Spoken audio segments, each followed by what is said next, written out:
ചേക്കിഴാസ്വാമിയുടെ പെരിയ പുരാണത്തിലെ മുരുകൻ നായനാർ എന്ന മഹാശിവഭക്തനെ കുറിച്ചിട്ടാണ് നാം ഇനി കാണാൻ പോകുന്നത്. പൂമരത്തോപ്പുകളും പൊയ്കകളും നിറഞ്ഞ തിരുപ്പുക്കളൂർ എന്ന ചോഴരാജ്യ ഗ്രാമത്തിൽ സമൃദ്ധിയോടും അത്ര തന്നെ ശിവഭക്തിയോടും ജീവിച്ചിരുന്ന ജനങ്ങൾക്കിടയിൽ മുരുകനാർ എന്ന ഒരു അന്തണൻ വസിച്ചിരുന്നു. ഇദ്ദേഹം ചതുർവേദങ്ങളിലും പ്രവീണനായിരുന്നു എന്നാണ് പറയുന്നത്. നമുക്ക് അദ്ദേഹത്തിൻ്റെ കുടുംബ ചരിത്രത്തിലേക്കൊന്ന് അല്പം എത്തി നോക്കാം. ഇദ്ദേഹത്തിൻ്റെ പിതാവിൻ്റെ പേര് ശിവധർമ്മൻ എന്നായിരുന്നു. വളരെ ദരിദ്രനായിരുന്നെങ്കിലും ആരോടും സഹായം അഭ്യർത്ഥിക്കാതെ ജീവിച്ച അദ്ദേഹം വയലുകളിൽ വിളവെടുപ്പിന് ശേഷം ചിതറിക്കിടക്കുന്ന ധാന്യങ്ങൾ ശേഖരിച്ചാണ് നിത്യവൃത്തി കഴിച്ചിരുന്നത്. ഈ ശ്രേഷ്ഠ ബ്രാഹ്മണന് ശിവാനുഗ്രഹം കൊണ്ടൊരു പുത്രൻ ജനിച്ചു. മുരുകനാർ എന്ന് അദ്ദേഹം അവന് നാമകരണം ചെയ്തു. ചെറുപ്പം മുതൽക്കേ അഗാധ ശിവഭക്തി പ്രകടിപ്പിച്ച മുരുകനാർ നിത്യവും ശിവപൂജ ചെയ്യുന്ന പിതാവിൻ്റെ അടുത്തിരുന്ന് മുഴുത്ത കല്ലുകളിൽ വില്ലുദളങ്ങളെ കൊണ്ട് അർച്ചിക്കുക പതിവായിരുന്നു. അവന് 7 വയസ്സിൽ ഉപനയനം നടത്തി. പിതാവ് വേദശാസ്ത്രങ്ങളും വ്യാകരണവും മീമാംസയും പുരാണങ്ങളും എല്ലാം പഠിപ്പിച്ചു. ഒരു പുണ്യമുഹൂർത്തത്തിൽ പഞ്ചാക്ഷരി മന്ത്രം ഉപദേശിച്ച് ശിവപൂജാക്രമങ്ങളും പിതാവ് മകന് പറഞ്ഞു കൊടുത്തു. സർപ്പാഭരണഭൂഷിതനായ ഭഗവാനിൽ ദൃഢഭക്തിയുണ്ടായിരുന്ന മുരുകനാർ ശാസ്ത്രങ്ങളെല്ലാം ഒരു കുറവും കൂടാതെ പഠിച്ചു. നിർവികൽപമായ മുക്തിക്ക് ഉതകുന്നത് ശിവപൂജയാണെന്ന് മനസ്സിലാക്കി അദ്ദേഹം ഇന്ദ്രചൂടനെ എപ്പോഴും ഭജിച്ചുകൊണ്ടേയിരുന്നു. കാലം കടന്നുപോയി. ശിവധർമ്മൻ മരിച്ചു. കാലഗതിയെ ആർക്കും തടുക്കാൻ കഴിയില്ലെന്ന് മനസ്സിലാക്കിയ മുരുകനാർ ദുഃഖാകുലനായില്ല. വേദോക്തി വിധിപ്രകാരം പിതാവിൻ്റെ ശേഷക്രിയകൾ നിർവഹിച്ചു. ഭക്തി കൊണ്ട് ഉരുകുന്ന ഹൃദയത്തോടെ ദിവസവും അതിരാവിലെ ഇദ്ദേഹം നാടുതോറും നടന്ന് ശിവപൂജയ്ക്ക് ആവശ്യമായ പൂക്കൾ പറിക്കും. ഉരുണ്ടതും പരന്നതും കെട്ടുകെട്ടായും പല വിധത്തിലുള്ള മാലകളും പുഷ്പശരങ്ങളും ഉണ്ടാക്കാൻ ഇദ്ദേഹം വിദഗ്ധനായിരുന്നു. ആ രംഗം ചേക്കിഴാസ്വാമി വിവരിക്കുന്നത് ഇങ്ങനെയാണ്. കൊണ്ടുവന്ന് തനിയിടത്തിൽ ഇരുന്ന് കോക്കും കൊവൈകളും ഇണ്ടൈ ചുരുക്കം താമമുടൻ ഇണയ്ക്കും വാജമാലൈകളും തണ്ടിൽ തട്ടും കണ്ണികളും താളിർ പിണയ്ക്കും പിണയൽക്കളും നുണ്ടാതി ഉറയ്ക്കും തൊടയ്യറുകളും ചാമയത്തിനുടനങ്കുനൂൽ പാർപ്പർ എന്നാണ് ഒരു ശ്ലോകത്തിൽ അദ്ദേഹം പറയുന്നത്. 14 ശ്ലോകങ്ങളിലൂടെയാണ് ചേക്കിഴാസ്വാമികൾ മുരുകൻ നായനാരുടെ കഥ പറയുന്നത്. വർത്തമാനേശ്വരം എന്ന അവിടുത്തെ ശിവക്ഷേത്രത്തിൽ പല കാലങ്ങളിൽ ചെയ്യുന്ന പൂജകൾ നിർവഹിക്കുന്നതിനായി ഇദ്ദേഹം ദിവസവും ഇങ്ങനെ മാല കോർത്ത് കൊടുക്കുമായിരുന്നു. അങ്ങനെ മാല കെട്ടി ശിവനെ അർപ്പിക്കുന്ന ആ ദിവ്യമായ കർമ്മം ചെയ്തുകൊണ്ട് അദ്ദേഹം ശിവപൂജയുടെ ഏറ്റവും ഉന്നത തലങ്ങളിൽ എത്തിച്ചേർന്നു. ഒരു ദിവസം പാർവതീ പരമേശ്വരന്മാരിൽ നിന്ന് നേരിട്ട് ജ്ഞാനം സമ്പാദിക്കുവാൻ തിരുവള്ളമുണ്ടായ ജ്ഞാനസംബന്ധർ വർത്തമാനേശ്വരം സന്ദർശിക്കുകയും മുരുകനാർ അദ്ദേഹത്തെ വരവേറ്റ് സ്വഗ്രഹത്തിലിരുത്തി ഉപചരിക്കുകയും അങ്ങനെ അദ്ദേഹത്തിൻ്റെ സ്നേഹിതനായിത്തീരുകയും ചെയ്തു. അങ്ങനെ സംബന്ധർ എന്ന ബാലയോഗിയുടെ സ്നേഹിതനായിത്തീർന്നു നമ്മുടെ മുരുകനാർ. ആ ഗാഢസ്നേഹം കാരണമായി തിരുനെല്ലൂരിൽ വച്ച് നടന്ന ജ്ഞാനസംബന്ധരുടെ വിവാഹ കർമ്മങ്ങളിൽ പങ്കെടുക്കുകയും ചെയ്തു. അതോടെ ജ്ഞാനസംബന്ധർ ഇഹലോകം ത്യജിച്ച് തിരുമണക്കോവിലിലെ ശിവജ്യോതിയിൽ ലയിച്ച സമയം അതേ ജ്യോതിയിൽ ലയിച്ച് മുരുകൻ നായനാർ ശിവഭക്ത പരമ്പരയിൽ ഒരംഗമായി തീർന്നു. അങ്ങനെ ആ ശിവജ്യോതിയിൽ ലയിച്ച തിരുஞാനസംബന്ധർ അദ്ദേഹത്തിൻ്റെ ബന്ധുക്കളോടൊപ്പം എങ്ങനെയാണോ ശിവജ്യോതിയിൽ ഇഹലോകം ത്യജിച്ച് ആ ജ്യോതിയായി മാറിയത്, അതേപോലെ തന്നെ മുരുക നായനാരും ആ ശിവജ്യോതിയിൽ ലയിച്ചു. മുരുകൻ നായനാർ ശിവഭക്ത പരമ്പരയിലെ പ്രധാനപ്പെട്ട ഒരംഗമാണ്. അപ്പോൾ ഒന്ന് ആലോചിച്ച് നോക്കൂ, മാല കെട്ടുന്ന, ശിവപൂജയ്ക്ക് വേണ്ടി മാല കെട്ടുന്ന ഒരു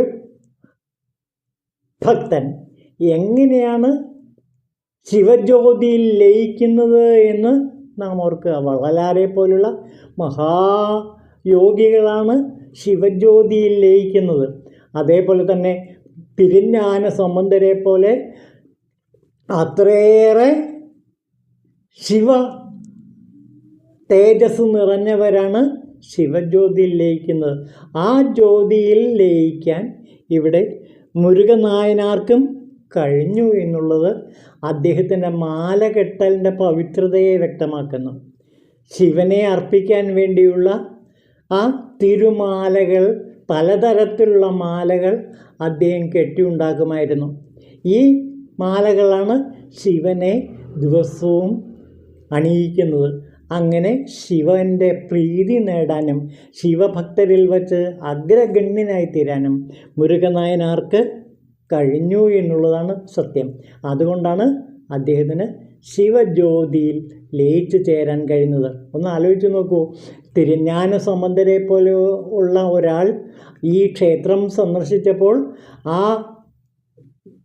മഹാശിവയോഗിയെ സ്വന്തം വീട്ടിലേക്ക് ക്ഷണിച്ച് ഭക്ഷണം കൊടുക്കാനും അദ്ദേഹത്തിൻ്റെ സ്നേഹാദരങ്ങൾ പിടിച്ചു പറ്റാനും മുരുകൻ നായനാർക്ക് കഴിഞ്ഞു എന്നുള്ളത് തന്നെ മുരുകൻ നായനാരുടെ ശിവഭക്തിയെ വ്യക്തമാക്കുന്ന കാര്യമാണ്.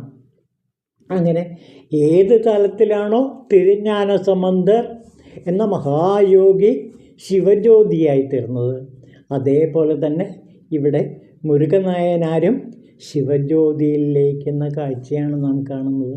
അപ്പോൾ ഇതേപോലെയുള്ള മഹാഭക്തന്മാർ ശിവനെ അർപ്പിക്കാൻ വേണ്ടിയുള്ള മാല കെട്ടി നിരന്തരം ജീവിക്കുന്നവർക്ക് പോലും ആ ശിവജ്യോതിയിൽ ലയിക്കത്തക്ക വിധത്തിലുള്ള മഹാ അനുഗ്രഹം ശിവപാർവതിമാർ നൽകുന്നു. ഇത് നാം പ്രത്യേകിച്ച് ഓർക്കേണ്ട കാര്യമാണ്. ഈ ആധുനിക കാലത്തും ഇങ്ങനെയുള്ള മഹാശിവഭക്തന്മാർ ശിവജോലി ചെയ്തുകൊണ്ട് ശിവജ്യോതിയായി മാറുന്ന കാഴ്ച നമുക്ക് കാണാവുന്നതാണ്. ഇത് പറയുമ്പോൾ എൻ്റെ മനസ്സിൽ എൻ്റെ വീടിനടുത്തുള്ള ഒരു അധ്യാപകനെ ഞാൻ ഓർത്തു പോവുകയാണ്. ഈ മുരുകൻ നായനാരെ പോലെ മാല കെട്ടി ജീവിച്ച ഒരു അധ്യാപകൻ ഉണ്ടായിരുന്നു. അദ്ദേഹത്തിൻ്റെ പേര് പ്രൊഫസർ കേശവ പിഷാരടി എന്നാണ്. ഇദ്ദേഹം കാലടി ശ്രീശങ്കര കോളേജിലെ ഇംഗ്ലീഷ് പ്രൊഫസറായിരുന്നു. അങ്ങനെ ഇംഗ്ലീഷ് പഠിപ്പിക്കുന്ന പ്രൊഫസറായിരുന്നിട്ടും അദ്ദേഹം ഷർട്ടിടാതെയാണ്, ഒരു മേൽമുണ്ട് ധരിച്ചിട്ടാണ് അദ്ദേഹം ക്ലാസ് മുറിയിൽ പോയി ഇംഗ്ലീഷ് പഠിപ്പിച്ചിരുന്നത്. അങ്ങനെ ജോലിയിൽ നിന്ന് വിരമിച്ചതിന് ശേഷം അദ്ദേഹം ഏറ്റെടുത്ത ജോലി മൂകാംബി ക്ഷേത്രത്തിൽ, അദ്ദേഹത്തിൻ്റെ വീടിന് തൊട്ടടുത്താണ് മൂകാംബി ക്ഷേത്രം, വടക്കൻ പറവൂരിലുള്ള മൂകാംബിക ക്ഷേത്രം. ആ മൂകാംബിക ക്ഷേത്രത്തിൽ മാല കെട്ടുന്ന ജോലി അദ്ദേഹം തുടർന്ന് നടത്തി. എല്ലാ ദിവസവും അദ്ദേഹം കെട്ടുന്ന മാലയാണ് ദേവിയെ അർച്ചിക്കുക. അങ്ങനെ മാല കെട്ടുമ്പോൾ ഞാൻ ആദ്യമായിട്ട് മനസ്സിലാക്കുന്നത് ഇദ്ദേഹത്തിൽ നിന്നാണ്. അതായത് മാല കെട്ടുമ്പോൾ അദ്ദേഹം മന്ത്രജപ സാധന ചെയ്തുകൊണ്ടാണ് മാല കെട്ടിയിരുന്നത്. അപ്പോൾ ഈശ്വര പൂജയ്ക്ക് വേണ്ടി മാല കെട്ടുമ്പോൾ മന്ത്രജപ സാധനയിലൂടെയാണ് ഓരോ പുഷ്പവും എടുത്ത് അദ്ദേഹം മാലയായി കെട്ടുന്നത്. അത്രയ്ക്ക് ദിവ്യമായ ആത്മീയത കൊണ്ട് നിറഞ്ഞ ഒരധ്യാപകനായിരുന്നു ഈ കേശവപിഷാരടി സാറ്. പക്ഷേ അദ്ദേഹത്തെ കുട്ടികളോ ആ കോളേജിലെ സഹപ്രവർത്തകരോ വേണ്ട പോലെ അറിഞ്ഞില്ല. അവർ മാത്രമല്ല, പറവൂർക്കാരും അദ്ദേഹത്തിൻ്റെ ആ ആത്മീയ തേജസ്സിനെ വേണ്ട പോലെ അറിഞ്ഞിരുന്നില്ല. അദ്ദേഹം ഏറ്റവും കൂടുതൽ ബന്ധപ്പെട്ടിരുന്നത് ഇന്ത്യയുടെ പ്രധാനമന്ത്രിയായിരുന്ന വാജ്പേയിയുമായിട്ടാണ്. അവർ തമ്മിൽ നിരന്തര എഴുത്തുകുത്തുകൾ നടന്നിരുന്നു. അപ്പോൾ ഇത്രയേറെ വലിയ മഹാന്മാർ ഈ കാലഘട്ടത്തിലും, അദ്ദേഹം ഈ ആധുനിക കാലഘട്ടത്തിൽ, ഈ അടുത്ത കാലത്താണ് അദ്ദേഹം അടുത്ത കാലത്തല്ല, ഒരു 10-30 വർഷമെങ്കിലും ആയി കാണും ദിവംഗതനായത്. ഇവരെല്ലാം ശിവജ്യോതിയിലാണ് ലയിച്ചിരിക്കുക. ഇത്രയേറെ ആത്മീയ ഉണർവുള്ളവർ തീർച്ചയായിട്ടും ജ്യോതിയായി, പരഞ്ജ്യോതിയായി മാറുകയാണ് ചെയ്യുന്നത്. അങ്ങനെയുള്ള പരഞ്ജ്യോതികൾ ഇന്ന് നമ്മുടെ ചുറ്റും ഒരുപാട് പേരുടെ സമാധി മണ്ഡപങ്ങളൊക്കെ ഉണ്ട്. അവിടെ പല ക്ഷേത്രങ്ങളും എല്ലാം ഉണ്ടായിട്ടുണ്ട്. പല ക്ഷേത്രങ്ങളും ഇരിക്കുന്നത് ഇങ്ങനെയുള്ള മഹാജ്യോതിയായി മാറിയ സമാധിസ്ഥരായ മുനിമാരുടെ സമാധിസ്ഥലത്ത് ശിവലിംഗം സ്ഥാപിച്ച് ആ ശിവലിംഗമാണ് പിന്നീട് വലിയ ക്ഷേത്രമായി എല്ലാം മാറിയത്.